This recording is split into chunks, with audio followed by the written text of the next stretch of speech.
Hey there, guys. This is Malorian, and this is going to be another Paintisode. So I'm doing this one earlier in the day. I'm actually home today sick. I was, last night puking and stuff. Didn't think I should go to work, and feeling a little bit better now. But if all of a sudden the episode ends and I'm like running away or something, hopefully I stopped in time. But I thought, might as well do this Paintisode earlier while I can.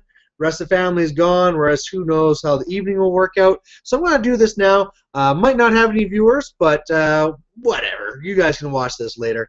I've been watching some YouTube videos today while I've been home, so there'll be a few that stuff I want to comment on, some other things I want to comment on. I'm sure you can guess what some of them are. But otherwise, for those who haven't seen a Paintisode before, really, I'm going to be here painting for roughly an hour and yapping about different stuff. And the idea is that you're probably not going to be watching this. You're going to be more listening to it while you're doing your own painting and things. I mean, man, actually, the door is closed. This is all wrong. This is all. Just give me a second. I'm going to open the door. This is something I need to have. All right. Now we're good. We got the door open. We're all legit. But anyway, yeah, there's no one around. So just paint your stuff, and hopefully after an hour, I'll have painted stuff, you'll paint stuff, and man, I don't even know why I even care about this now. It's just becoming something we have to do. I was going to be in the middle of my Paintisode. There'll be just like girl guides coming over, and I'll have to buy cookies or Jehovah Witnesses, or I don't know, but we'll see what happens. But at least we've done our mandatory things we have to have in place. So what I'm going to be painting is another War Machine model. I'm going to be talking, of course, pretty much all fantasy in this one here, but I just have no fantasy models that I really feel like painting. Still, I have in the box, I haven't even built it yet, the Azhag model, where it's like the War Boss and the Warver and all that cool stuff. I haven't even put it together. I just don't feel that need to paint these things. And I think it's still just because of all this uncertainty I have going towards fantasy and ninth and this whole Nagash stuff. So we'll be talking about that. But anyway, I'm going to be painting Victor Pendrake from War Machine. He's kind of a beast hunter, so he's got like his bullet cuffs there and a lucky bow on his back and stuff like that. But he's a pretty nice solo that I've been using now, so figured might as well get him painted up. I mean, that's one of the things too is normally you paint things because you need to use them, and I have nothing in my orcs or whatever that I need to paint that I'd actually take to a tournament. But one of the first things I wanted to talk about was actually something from Mr. Reef's channel. So he had this up, I can't remember his last night or this morning, but in the last 48 hours. And what it's all about is talking more about the Nagash expansion, because there's been more information coming out now. It'll be out in about a week. And also, he also talked about some people about ninth. And, he's just not the type of person who'll just throw stuff out there. He really feels that this was very credible, and this is how ninth is going to be. So I want to talk about that stuff, and we'll go on from there. Who knows? We might get some people viewing and giving some questions, but I would not hold my breath for that. So for Nagash, for those who haven't, seen this or whatever, really GW have come back with this big campaign, and you got Nagash there, and all the horsemen, all that cool stuff. But it's now coming more and more apparent, just how powerful this guy is going to be. Where he's not just going to be raising skeletons, I guess, but it's going to be also terrorgeists, he was saying.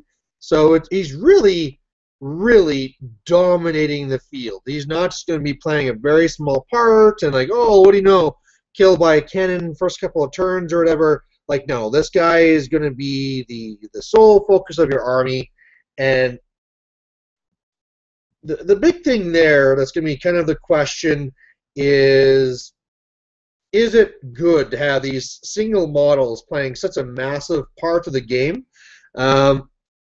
And how this will then go on further to how it would be in ninth, because from what he got from his source there is that ninth is going to be a lot more about more heroes in the focus on single models. Now, right away, I start getting those warning bells about Hero Hammer and all the rest of it, because for those of you who weren't around during those glorious days, pretty much what Hero Hammer was all about is that you would have your army, and then you'd have your super, super awesome lord, who would be costing like a big, huge chunk of your points, not 25%, he'd be like 50% of your army type thing, and this lord would be crazy. Think about Slan, about how many points a Slan would be, but the Slan used to be combat monsters as well. So really, your Slan was definitely the leader of your army, and it came more of a thing is, like, oh, can my super character beat your super character? Oh, okay, well, there you go. Well, one of the things that's coming forward with this is that he was saying that in 9th, you're going to now be able to put 50% of your points into characters, into lords rather. So right now you can do 50% between the heroes and the lords, but he was saying specifically lords can go up to 50, and that could start bringing back some pretty crazy stuff. I mean, it's one thing we're like, okay, well, we're going to be seeing a Chaos Lord on a dragon or whatever, where it's like, okay, shoot a cannon through him and no big deal. But my guess is that if they are going to be going with that and saying that we're going to be going more for a Hero Hammer type of thing, you can bet the cannon rules are going to change and that the cannons won't be hitting both parts of the model to really make these characters very, very strong. Now, he says that the reason for this is because currently when people go into a store, they can't exactly get what they want to buy. They walk into the store and they say, hey, that's cool, that's cool, that's cool, I want to buy that stuff. And then have to kind of say if they're actually being, responsible and kind of leading them down the right path. Actually, you can't use all those cool things. You kind of need to have your core. So he had no comment on whether the requirement of core was going to change. Remember, in the past, you just have 2 units of core, so it could return back to that. Like, oh, you got 2 units of 20 Night Goblins? Job's a good one. Put all your points in characters. So I really, really hope that doesn't happen. Again, that's not coming from him. That's my part there. But like he was saying, they want to get more people be able to buy the other models that they just want to have. Now, a big part of this is the whole idea where people should not be focused so much on being competitive. They should be able to make a story. And so they don't want things to be too limited. They want it to allow you and just have the tool sets there so you can make any story happen you want. So if you want to set up a big game of Titanic lords and what have you, go ahead. Here's the rules, buy the models, and off you go. But the key word there is buy the models. And that's why I always hate these statements by GW that, oh, we're not in for the rules, we're just a model company, oh this, oh that, we're here so that you can do a story. Well, that's complete BS. You're just trying to make money, even though you say that you're not targeting competitive players.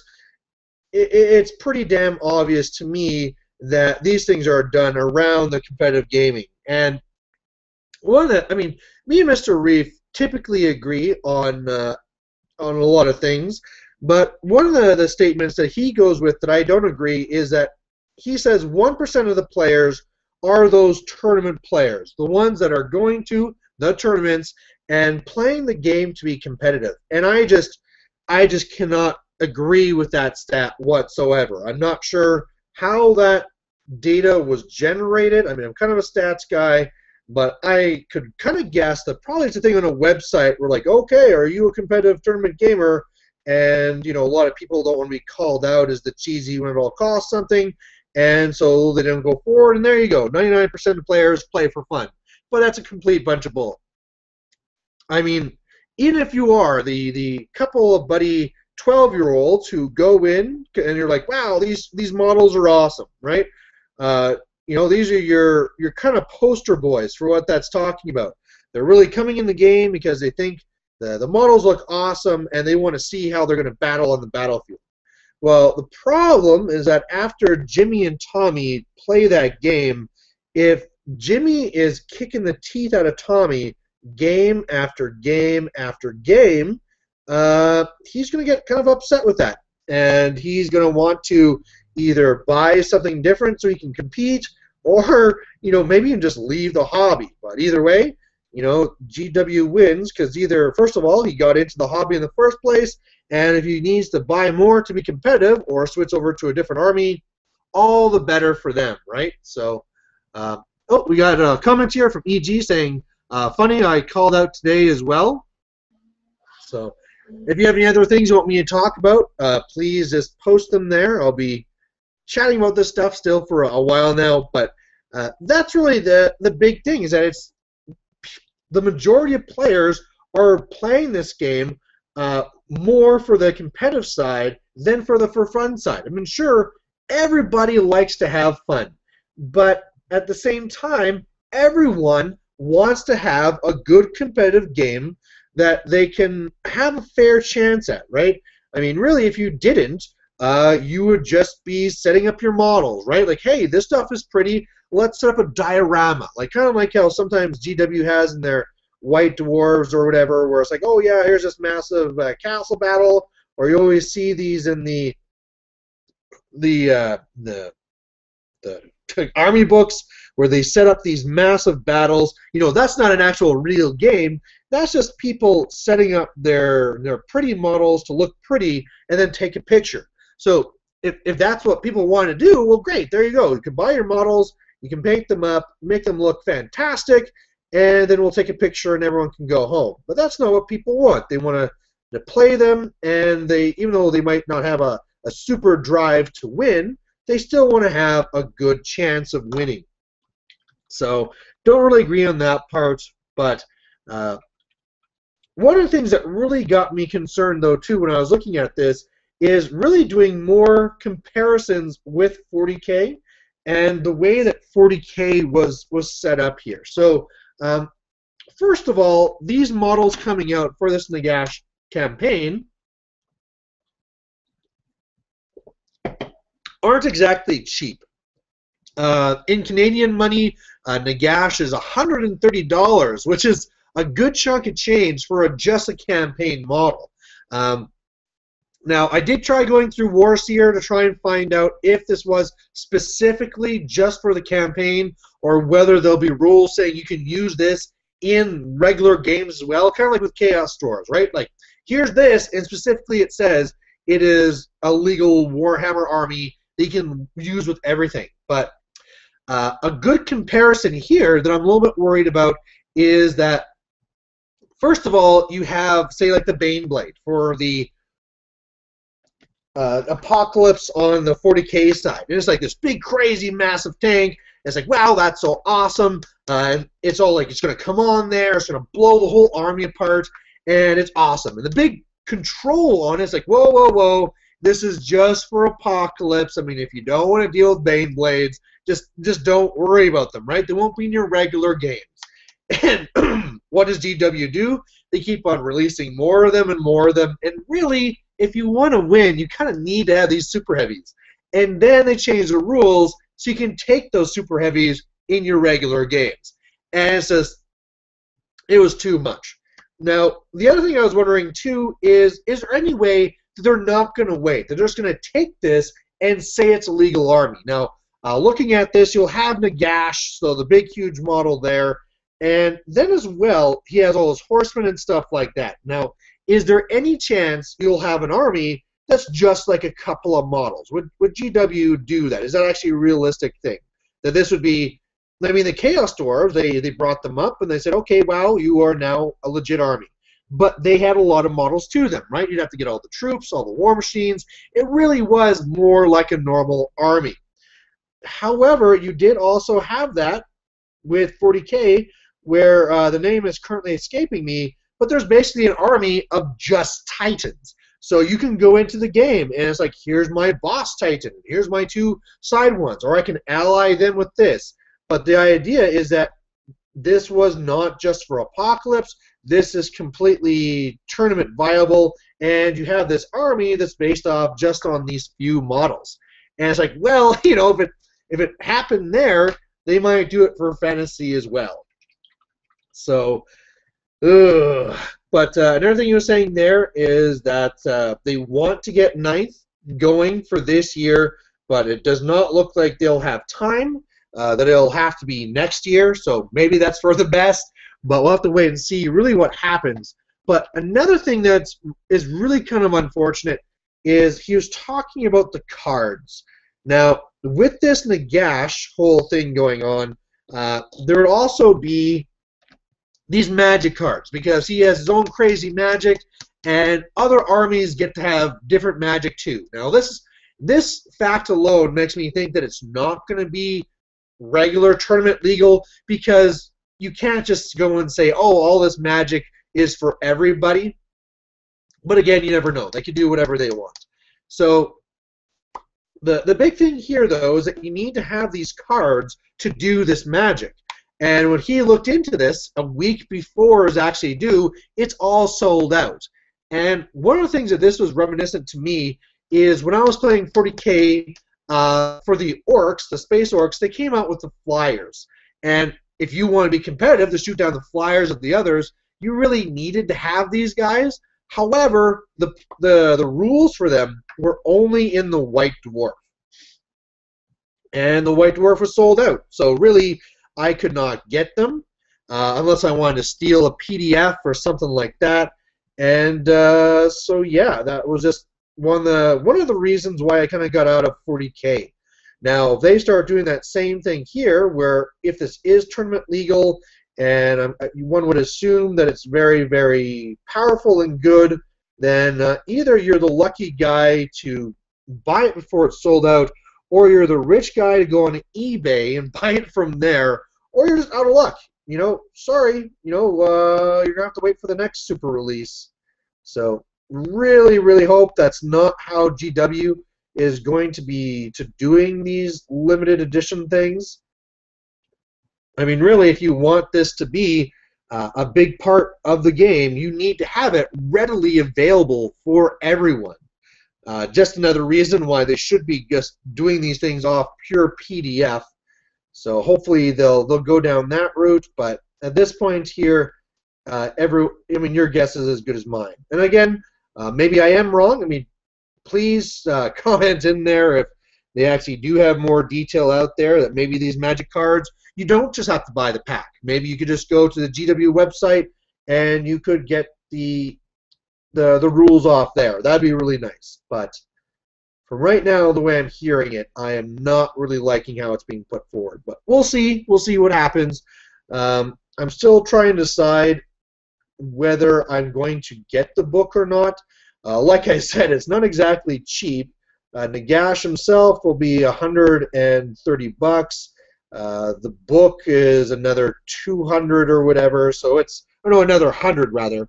So it's not like a little cheap, $30 campaign side book that I can just pick up for laughs.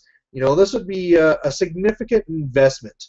So don't expect the day it comes out for me to come out and do a review and talk about it, because I myself am going to wait and try and get more of the information before I decide what I'm going to be doing with this.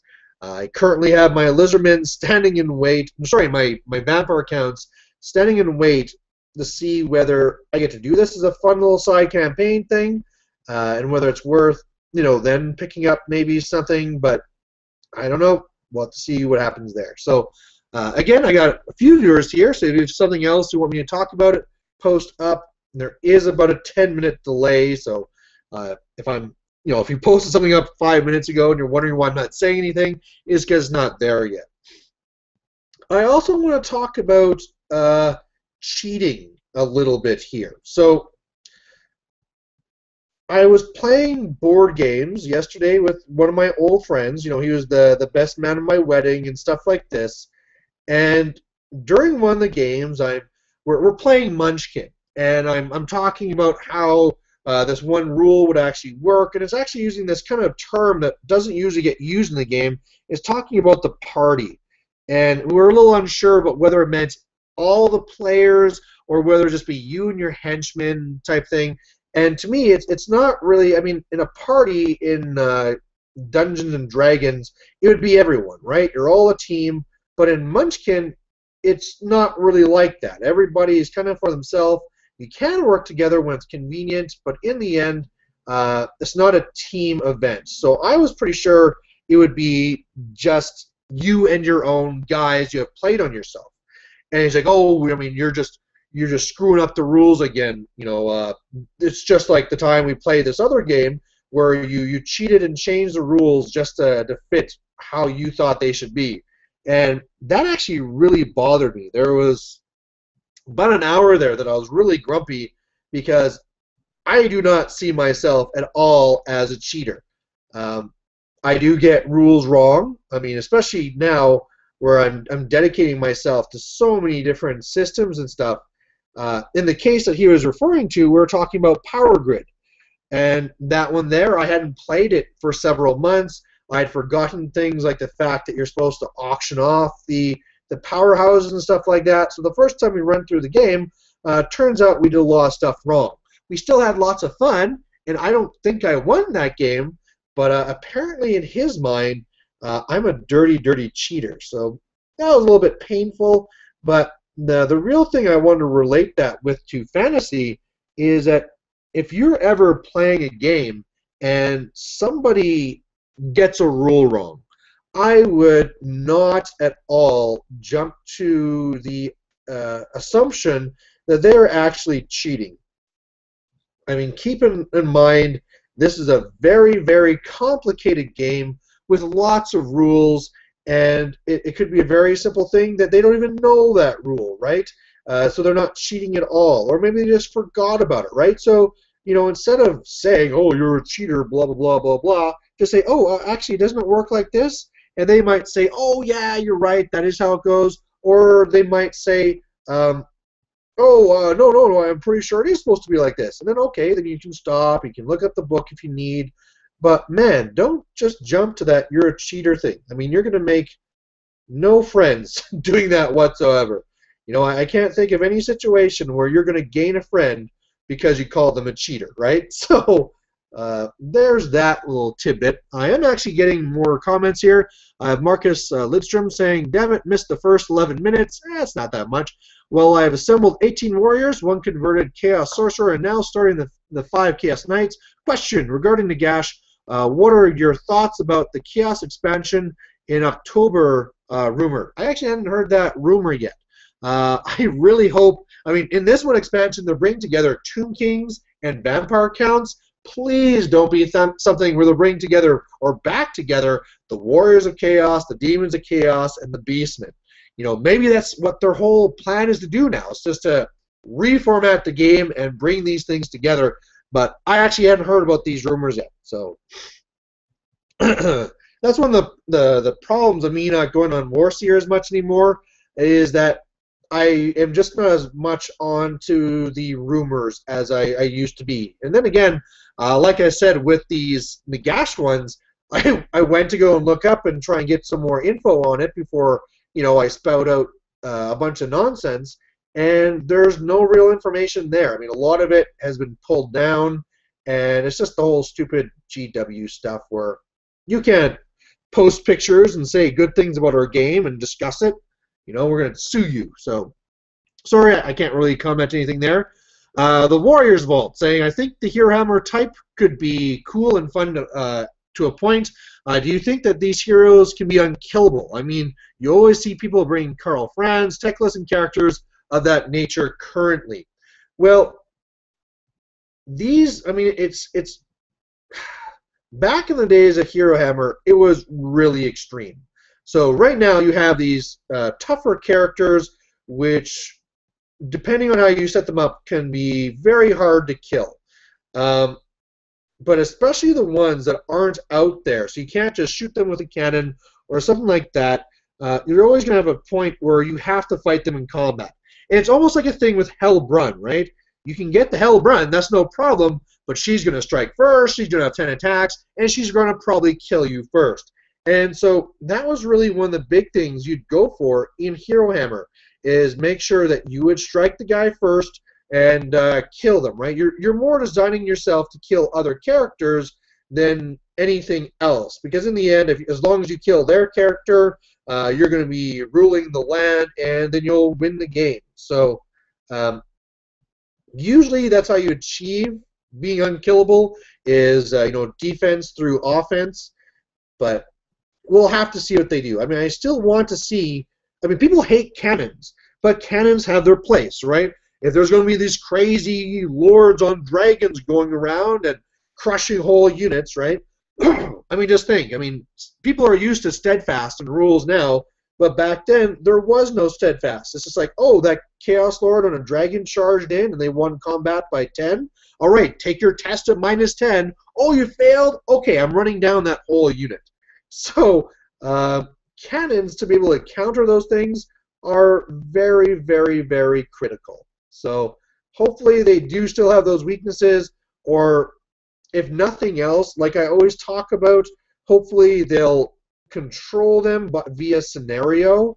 So if you move to a zone type or flag type control situation, sure, you can have 2,000 points put into this unkillable character, but he's only going to be able to affect so much of the board. So if you think of a board with 3 different flags, sure, he can lock down this flag, but there's still the other 2 flags to talk about, and maybe I can just run over my fast cab behind him to contest the one that he's on anyway. So that would be a very nice way I would like to see them control it, but will they do it that way?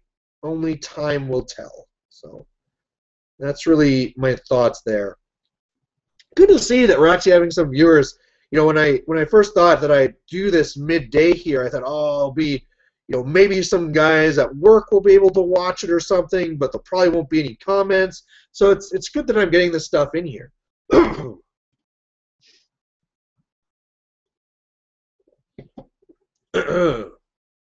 Yeah, and tomorrow, that's where I'm going to be having my game against the Lizardmen, my Orcs and Goblins versus them. And based off the last Paintisode, the one that got voted for the most, sorry, my voice is going, I got this cold right now. The choice that got voted for the most was for me to go with the Night Goblin army. So that's going to be the plan. I have not made an army list yet, but expect lots of war machines, lots of shenanigans with lots of characters. Somebody suggested that I take Skarsnik, but because it's a campaign, I don't know if I do that. I mean, I guess in the last siege I took Grimgor, so it's not like I'm up on a high horse anyway. So, yeah, that's something I could do. I'll make that part gold too. All right, we gotta wash off this brush.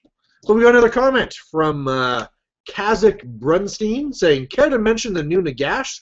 That's what's on my mind." Oh, I see that you've already are. Yeah, definitely. That's one of the biggest topics of the day. I mean, really, if you haven't seen the video that Mr. Reef and Martin did to cover it, go over there because it was a really good coverage of it. And for the most part, other than implications to competitive players, I fully agree with everything. I mean, all the things that they talk about with models being too big and stuff like that, it is really something I agree with. I really don't think it's good for the game to switch to these super models, and I know maybe you can say that GW think it's a success because on the 40K side, they made some quick money by selling these things as people wanted to buy the biggest and best, but they've lost so many other players. And one of the things they talk about is maybe GW is going on this 4-year schedule of, hey, come in here, new players. This is cool. Okay, goodbye. New edition, new campaign. Come in here, new players. Isn't this cool? Goodbye. So, man, I really hope they're not doing that, but I can definitely see how it would be a viable model.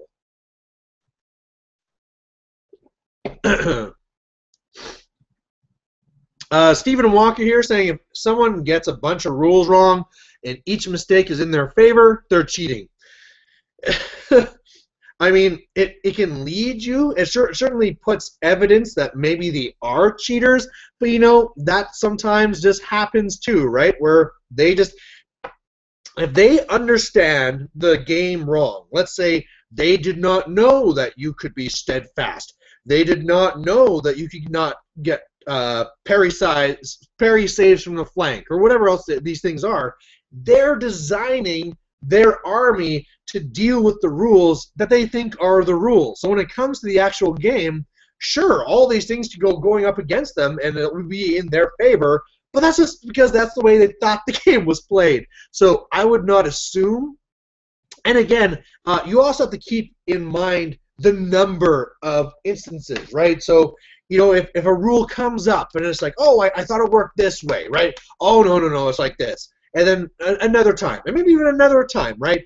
Even then, you can't really assume these guys are cheating. And for the most part, from what I've experienced as a tournament organizer, people who are going into games that really probably are cheaters, they really don't push it too far. Really, they're going to go into a game, and if they're up against someone who is meek and is not going to fight them, then they're just going to bring it up and up and up and up and lead them through the whole game until pretty much they just win the game. But it's never even brought up. The other player probably doesn't even know any better, and that's really it. When he plays somebody who knows the rules and would call their bluff right away in the first one, what do you mean? You don't get steadfast. I'm on your flank. Well, no, you actually need to have an additional rank to do that. Yeah, I have a rank. I got 5 models. No. I mean, you have to have an additional rank. You have to have like a rank bonus of 1. That's bullshit. Well, actually, if you look at the book here, and from then on, they're not going to call anymore because they know that you're a person that's going to be bringing this up. So the idea here, where someone who does it over and over and over again is probably a cheater, it's probably not going to work out that way. But I mean, I'm a person that likes going into a game assuming nobody is a cheater, right? Even when I go to tournaments and things are very, very questionable, it has to be very egregious for me to make that assumption that they're cheaters, right? There has not been many people that I have given that label to. There are certain ones that I've been wondering, because especially if they're a veteran player, making massive rule mistakes, or it's not usually actually the ones where I think people are cheaters. It wouldn't come for rules so much as it has to do with movement, right?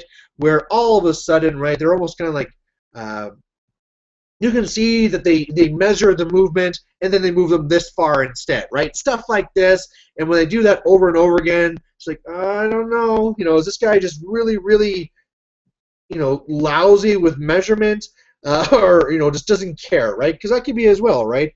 Maybe the person is getting all these things wrong, but in the end of the day, he's just there to have fun, right? He's like, hey, we're all going to be going out for beer after anyway, so what does even really matter, right?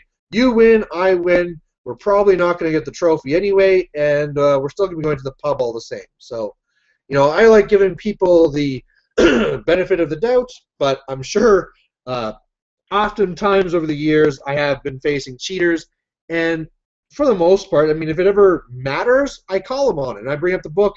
If it doesn't matter, whatever. But there is that part. Good to see more stuff. I mean, sure, put up lots of stuff for me to talk about. We're probably about halfway through the Paintisode so far. I'm doing pretty good on my model.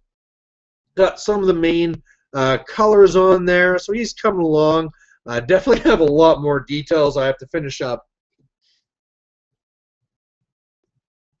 That's kind of why I went with this model, though, because he doesn't have that much detail. Although I did notice that this guy here, he has some bulky stuff on him. He has, you know, his big sword going one way, he has his bullet cuffs, he has his bow down his back, he has his quiver, and then I noticed on one side he had like these massive pockets. And I'm like, why in the world do you have these massive pockets? And then I realized they're not all pockets.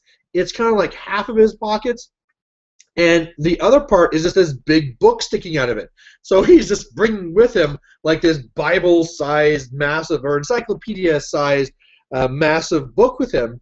And what I just realized now, when I was about to start painting the quiver, is that he has this on both sides. So, like I said, he's supposed to be like the beast hunter, and one of the things you can do in the game is pass on beast lore so that the other person's good against hunting monsters too. But do you really have to bring books along with you to do that? Excuse me. Seems like it would make you kind of clunky and bulky, but that's the way it's going to be, I guess. Kind of a fancy quiver on him too. I have to figure out how I'm going to paint that. I'll make that per black on the inside. So another one here from Marcus saying it's 22:38 here, so perfect time for a Paintisode in my opinion. I mean, that's the real issue with me doing it at any time is, you know, I have viewers from all over the world, right? I mean, I'm not saying that to be, you know, like tooting my own horn, but you know, I do see ones where, this one's from Canada, okay, you know, a local guy. Oh, this one's from the States, okay, I see. Oh, this one's from like Austria or whatever, Chile. So definitely whenever I make these, I really shouldn't assume that I'm looking at either just North America or North America and Europe. I mean, it's really all over the place that this could come from. And really interesting too. You know, just the fact that that's one of the things that this does is bring everybody together for something like this. Yeah, that's looking pretty good. So anyway, yeah, I can't even remember the size of the game. I believe we made something a little bit different. So maybe it's like 2,300 or something like that tomorrow. I seem to remember it was something a little bit different, but because I'm going to be having all these skinks running around and stuff like that, I'll probably be taking more bowmen because I don't really care about the combat, right? The skinks are going to charge into me. If it's Saurus coming into me, I mean, for the most part, I'm not going to be losing much of a benefit. My attacks on them won't be doing very much. And even though it's hard to hit skinks, right? Normally there will be long range, skirmishers, and stuff like that.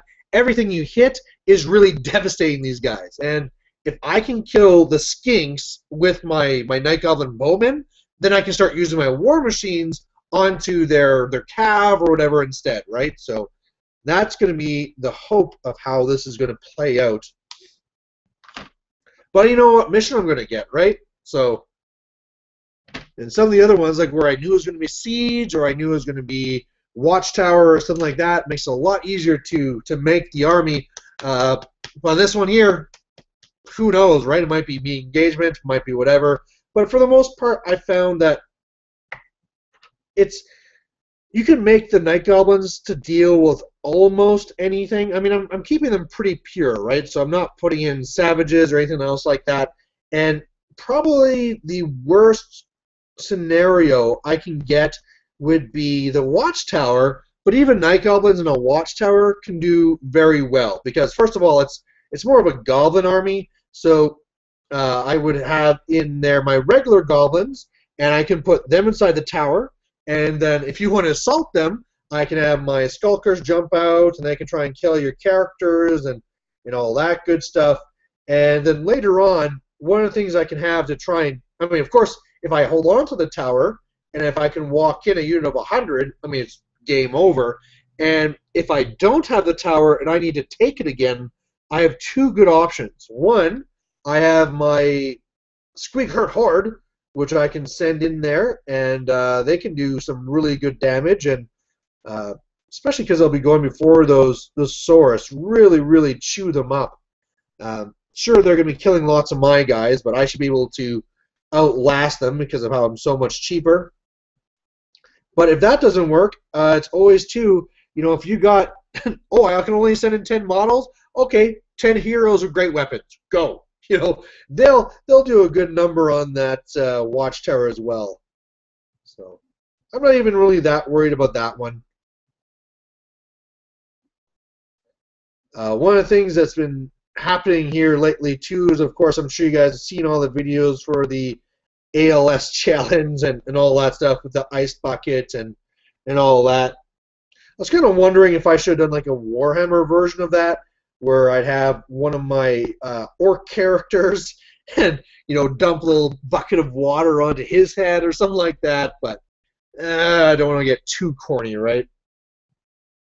But yeah, my father recently did one for that, and at first I was really against these videos, but then I realized how much money they actually were raising for this. It's not just a thing where everyone's jumping on the bandwagon and everyone's just doing their video. They have raised a lot of money. I think now it's already passed, say, like 5 times as much money as last year. So really good to see how well that is going. Should finish off this guy's belt. As always, I like hearing about what you guys are painting too. The one guy's talking about how he's putting models together. I was trying to put a bunch of models together earlier, but quickly got pissed off because my glue ran out, and so when I went to the store, I asked him if he had any other super glue I can use, and he said, well, one of the things I do have is I have one of the old GW glues. And I was like, oh, well, that's awesome, right? Because the new one they have for metal is, super, super tiny. He has that stupid brush on it. So when he said he had one of the old ones, well, that's fantastic. I'll take it. And he brings it out, and it's yellow. And I'm wondering, I'm kind of pausing, looking at it, and I think he saw that too. He's like, oh, well, I just give it to you for free. Well, I'll take free any day, right? So I get the glue here, and I got my accelerant, which I know is good, and it is horrendous. It's a whole thing where I can't just, like normal, glue it together, spray, 1, 2, 3, it's done. No, this is a thing where glue it together with the spray and sit there, for like 5 minutes. Okay, now it's good and I can put it down. So I got down a few of the models I really wanted to have done, and then past that, nope, I'm good. I can wait till I pick up some other glue. My brother says I should really go for the Gorilla Glue, but yeah, we'll see. Sometimes I go for that Gale Force 9 stuff. I kind of jump around with that sometimes. But we had another comment here from William Page. Once I get this strap done, because I don't want to forget what I'm doing here.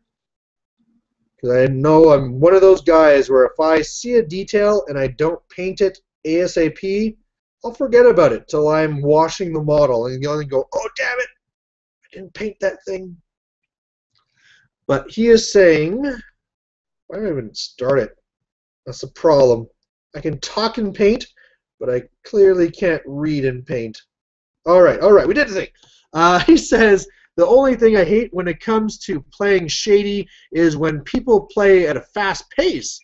Things start going wrong, then they start remembering rules, equipment they paid for, and that's in quotations paid for, and quickly re-roll or change a failed roll to a successful one and make me feel bad for slowing the game down to double-check the rules or list, yada yada, but I rarely experience that in fantasy compared to 40K. Well, I don't know what to say so much for that fantasy versus 40K. I know, man, or what I can say there is in 40K there is a lot more sources for data, so it can't be a real issue where, okay, where does this come from? Okay, this is actually from this thing here, which is FAQ'd with this, and this is from this rule book over here, and this is from this data sheet, and it's, it can get really, really, really complicated. In fantasy, it's a lot more straightforward.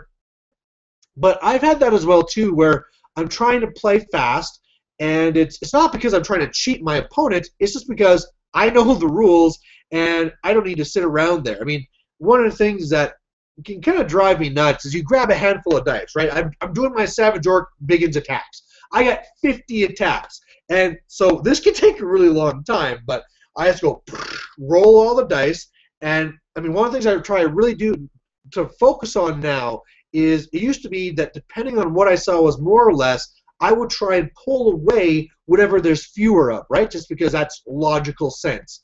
Although I quickly kind of learned after that people like seeing the rolls that actually hit. So if if I'm needing to hit on a 3 or a 4 plus or a 5 plus or whatever, I have to just leave those hits and pull away the misses. That way they can kind of look and see. It's not like I'm pulling up a bunch of ones and saying, oh yeah, those are all hits, ha ha ha.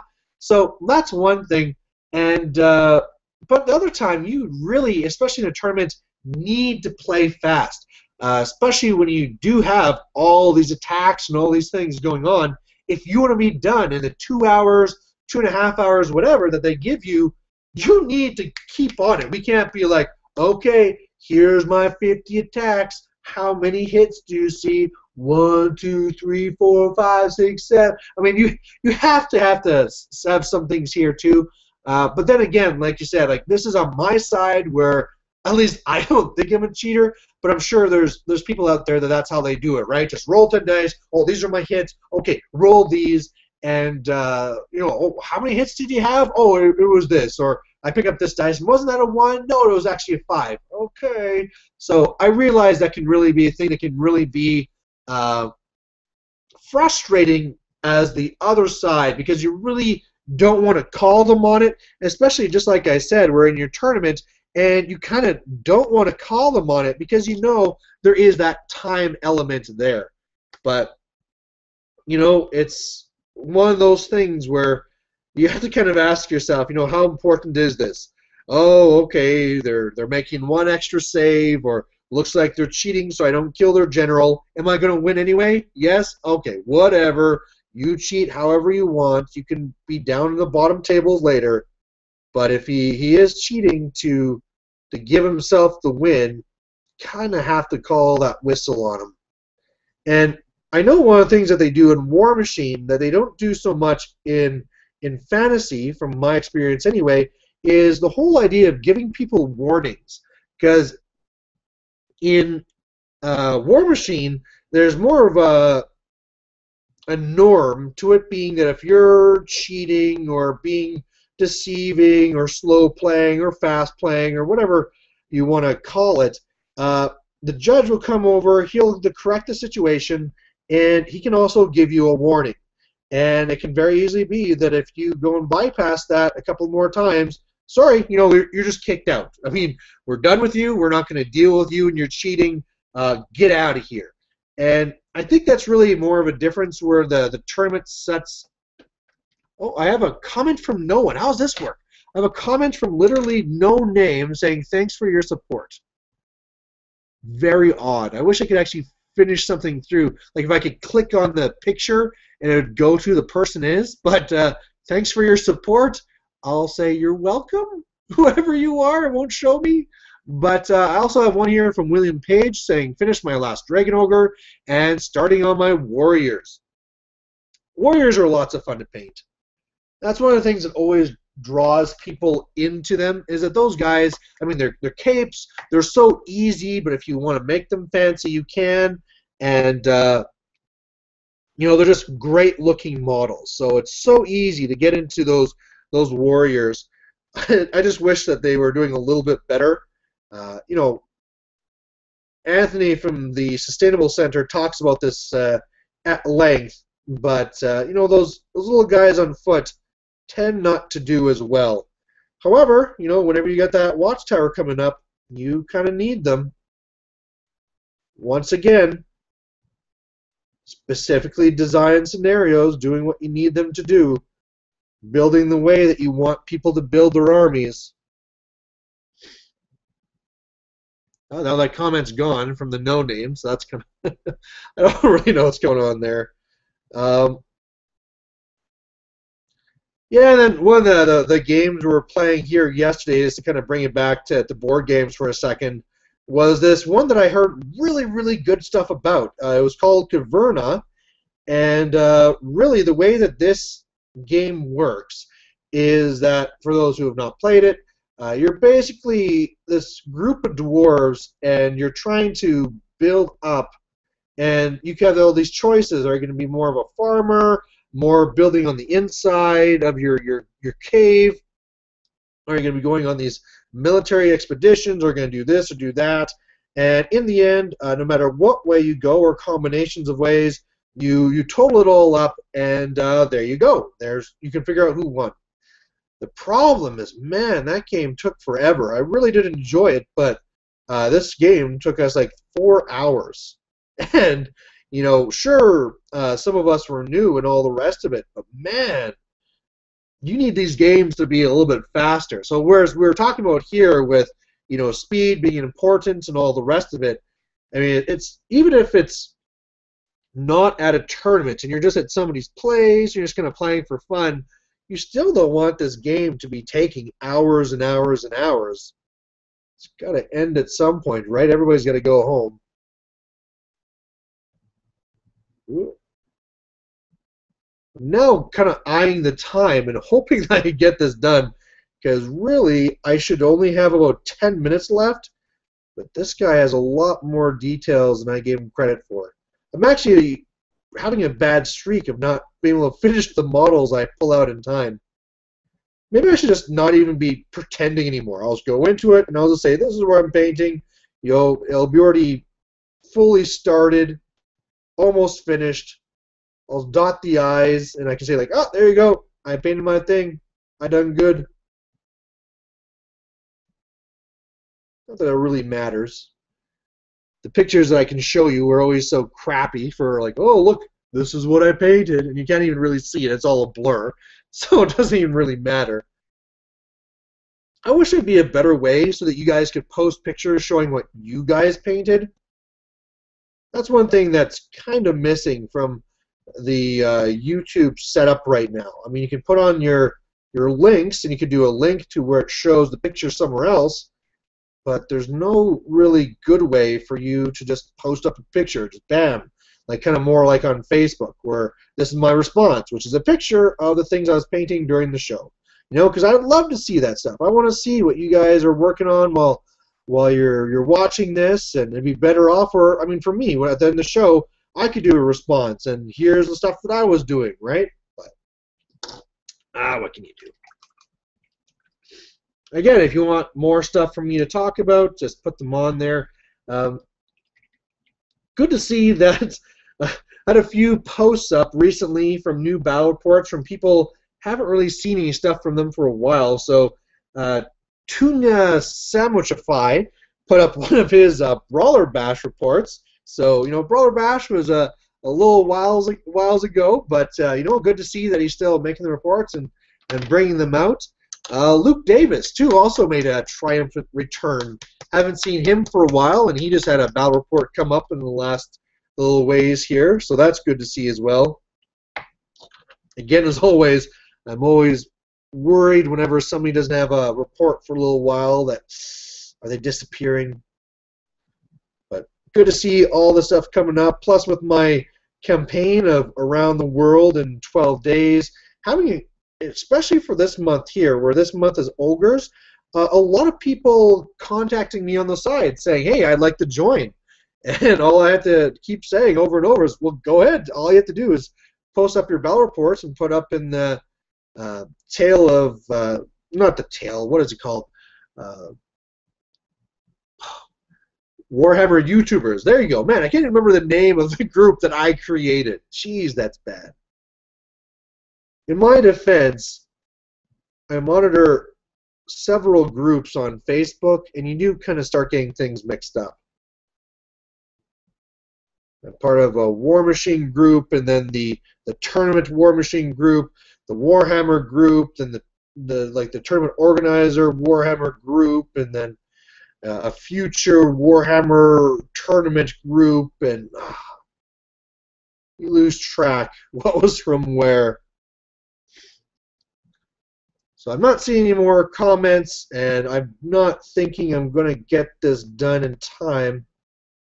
See, the big thing, the clock that I'm really caring about is, like I said, I'm homesick today, or I mean, I'm feeling better now. I haven't had to run away or anything like that. But at any time, the family could come home, and then it's literally show over as soon as that happens. And I'd rather end it with me saying the show's done, as opposed to being forced into like, okay, bye, having to shut down the whole thing. So we're going to press on a little bit. I'm going to try and see if I can finish this before they get here. getting down to actually a lot of the details now. I've got down almost all the main stuff, and I always find that's the biggest thing, is that once you paint all the main details, it feels like the other stuff will take forever, but you just keep at it and click, click, click. You paint in a book, you paint in an arrow, you paint in this, and I find as well what I normally do is I'll get the main colors and then I'll do a sweep. I'll just like start from the bottom and work myself up. Last thing I'll do is the face being at the top, and that's pretty much then the model. And again, there is a lot in here. So one of the things that's going to be kind of interesting to see what happens to is when it comes to this tournament that we just had, where who was going to be the best player in Alberta, we actually had a winner, and it's last year. It was Matthew Reeson who won, another YouTuber that's kind of disappeared from the YouTuber scene, but it's his brother. His brother actually won this year, so there's kind of a family legacy going on. And one of the things I would actually like to do is to be able to have him on and do like a Malorian live with him, because I didn't get to do that with Matthew Reeson. I did do a video specifically on him, a review of a champion, I believe I called it, where I really talked about his list and why he won. Now, the reason why I can't do that this time is I wasn't there. I couldn't make the tournament, so I can't really speak to that. I didn't know what army he took. I know one of his armies is Orcs and Goblins, but he owns different armies, so who knows? Maybe he brought Dark Elves, maybe he brought whatever. In fact, if I had to put money on it right now, I would put my money on Dark Elves is what he brought. But I would like to have him on the show, so hopefully that'll happen in the future. Kazakh Brunstein saying, in a theater near you, summer 2015, can someone change the future? In a frosty northern land, one man, Mr. Malorian's ultra-slow internet speed allows him to begin seeing into tomorrow's comments. Realizing the epic implications, he springs into action with a mighty wah cough, warning once bitten only hours before a crucial tournament on a rule he would have gotten wrong, allowing him to place in second in the tournament. But will he be able to save himself? Will his slow internet allow him to warn himself in time? August 2015 in Malorian Time Lord. Is my internet actually getting really shaky here? Am I pretty laggy? It's been seeming from this side that it's not really lagging at all, but maybe I'm just not really catching it.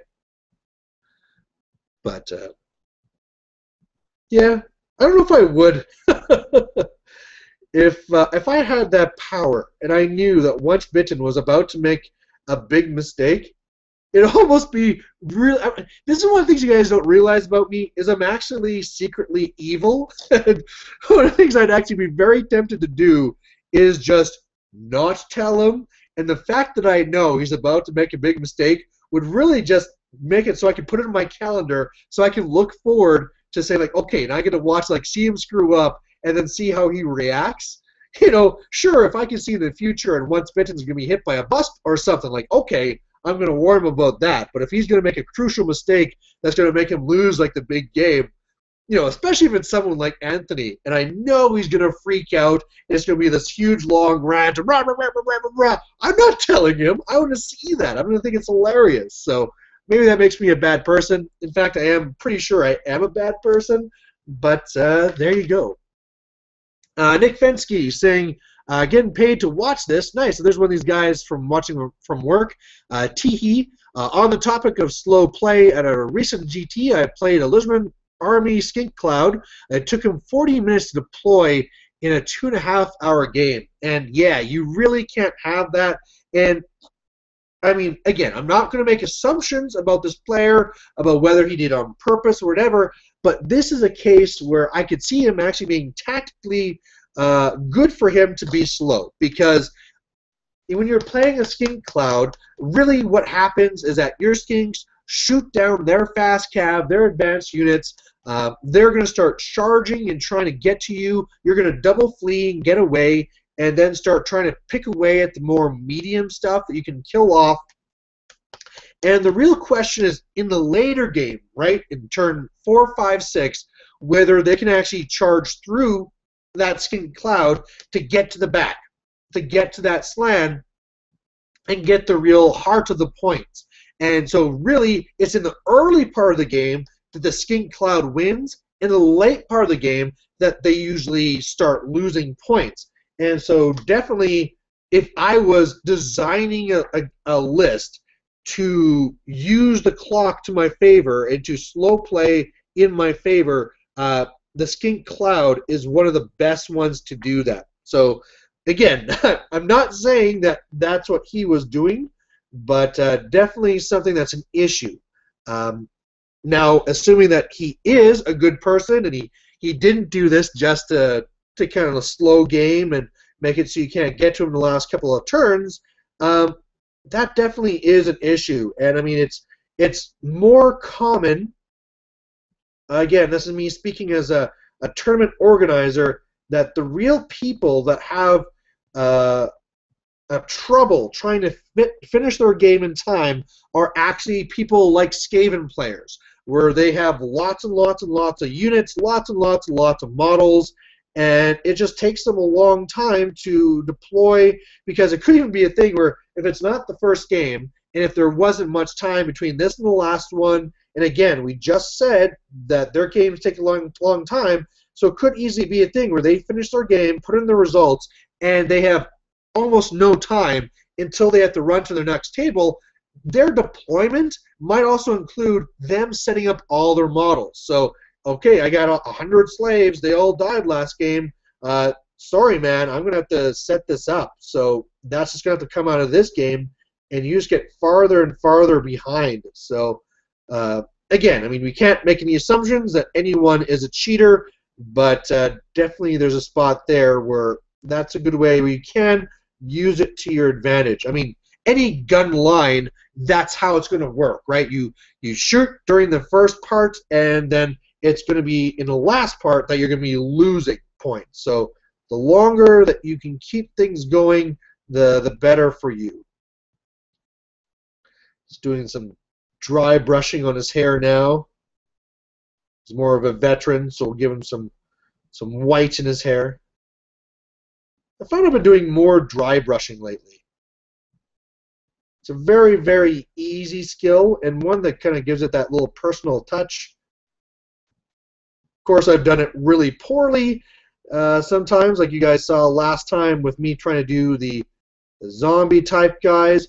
But this one here worked out fairly well. Again, it's not like you'll see it very well. I wish I could change it, but you'll have to imagine that it looks really, really nice. One here from Land of Merch saying, what I heard was the 4 Chaos Gods will be the United Army book, all Nurgle stuff, Altazine stuff, for example, not demons and warriors, just Nurgle demons and Nurgle warriors. I could see that. So really, I mean, it's just saying that you're going to be combining just the warriors and the demons, leaving the beastmen to themselves, and I could see that. Again, now we're getting into, I mean, I don't know where these rumors are coming from, but we'll have to really see what they do. I'd really rather keep that it was separate, because then, I mean, the more options you have, the more interesting the game is, but I could see them doing it. I mean, literally, that's the way it used to be, right? You had one book that had demons in it, had warriors in it, or mortals they called it, and you also had the beastmen in there as well. And it was just a big old mix, and you just kind of took whatever you wanted with a few little things to keep you in check. For example, if you wanted to have your mortal stuff be core, you had to have a mortal general. If you wanted the demon stuff to be core, you had to have a demon general and stuff like that, right? So that's the way they kind of had some controls in there, but really interested to see how they're going to actually handle all these books going forward, because especially with the changeover in management in GW, this is the time. If they're going to be making a change, it's going to be now. So the next, let's say 6 months, will be key. Very interesting to see what changes they're going to make, and even just what they're going to focus on, right? Will it be that we won't see very much in fantasy at all because they're just going to be focusing on 40K, right? Maybe that's the way they're going to do it. So we won't really know until it's too late in a way. Oh, this is so crap. I'm trying to do the eyes right now. So normally what I do is I just do like a slash of white for the eyes, and then after that I do a little dot of blue, and then I fix it after. The problem is that this guy has, it's kind of like these hipster glasses or whatever, but they're kind of like this in the end. No arms, but just this front part here. And so the problem with this is that trying to paint the eyes behind this is very difficult. I would have loved it. I mean, just have your shades up. I don't need to paint any eyes at all. I'll just paint the glasses done. But nope, I gotta deal with both here. So it's probably gonna look really stupid. But meh. This is usually a model that's hiding in the back, giving out his beast lore, telling the stories, all the monsters he just defeated as his youth. That's just a Hydra. Back in my day, Hydras had 6 heads, or whatever.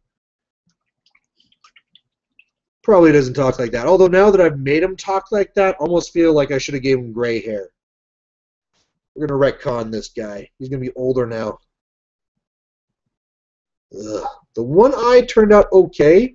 The other one not so okay. But so be it. Nobody really looks at that stuff anyway. How well the eyes were done.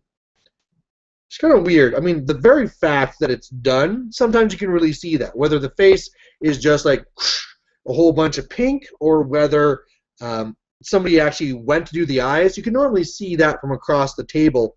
But the whole part of it, of whether, you know, how good the eyes were done, that's not something typically you can really see very easily. So I'm just going to leave it as is and assume they're not going to look in close, and then job's a good one.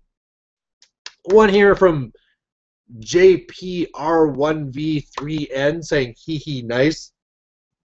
I'm not sure which one that refers to, but thanks for watching.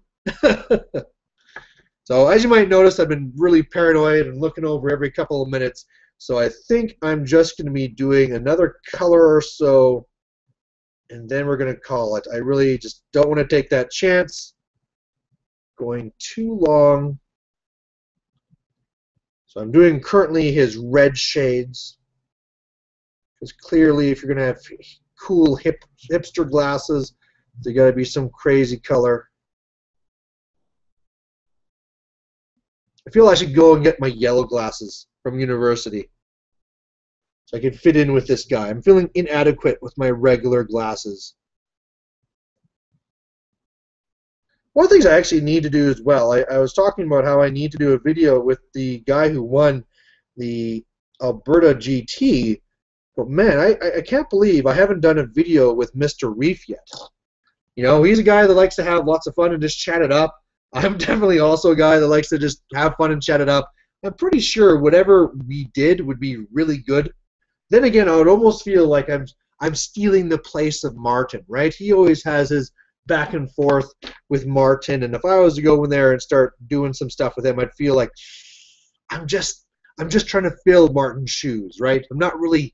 Maybe I can have them both on and see how that goes. But the whole Malorian Live thing didn't really pan out.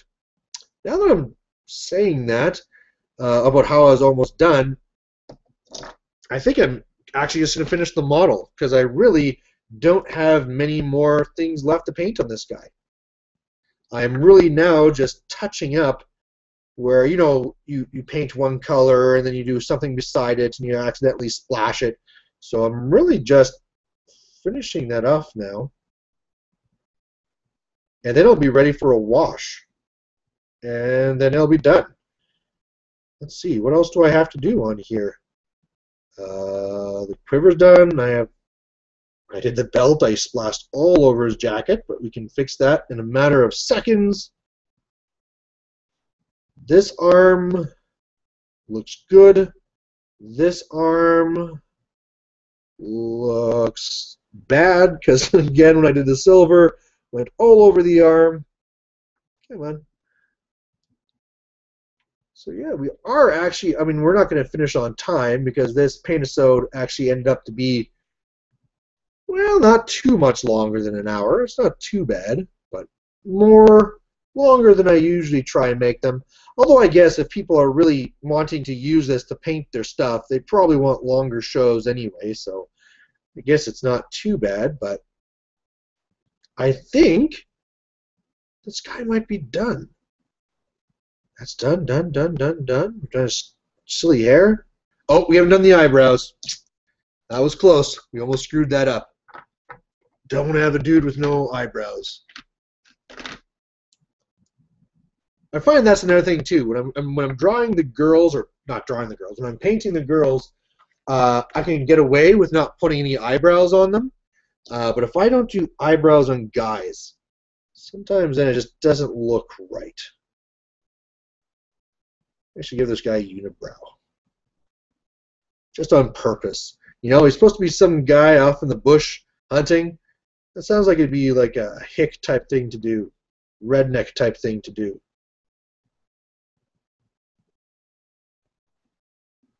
There you go. Big bushy eyebrows.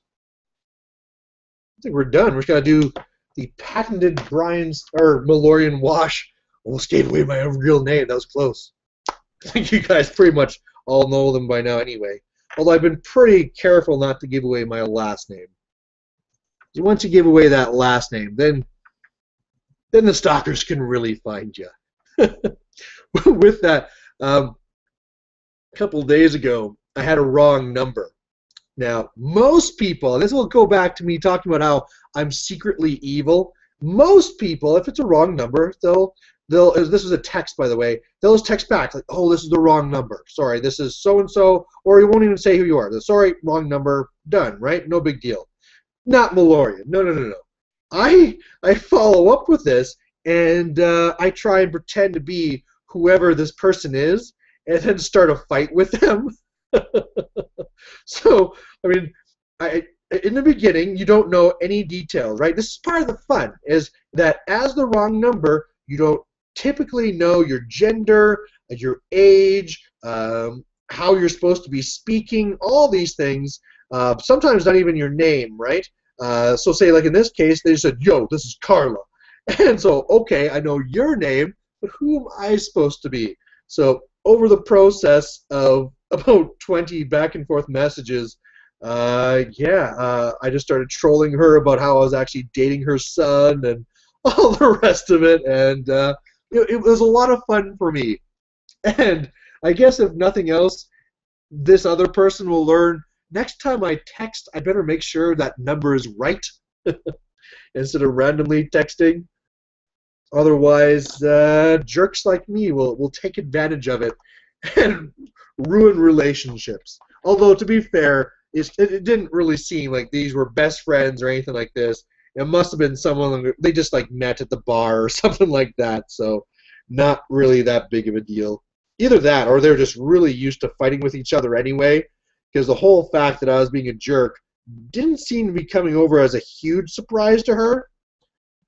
I mean, she clearly wasn't happy that I was fighting over my love for her son or anything like that.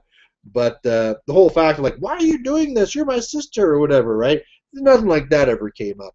So anyway, with that little inside story done, I am now done my model.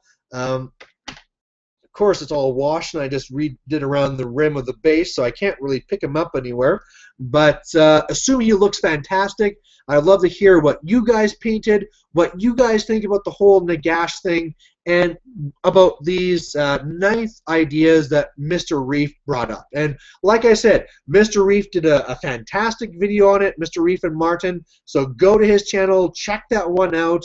It's about an hour long, and it's a great thing to watch. So go there and do that. And either way, thanks for stopping by for the Paintisode. Thanks for all the questions. And we'll catch you again next Monday. So see you then. Bye.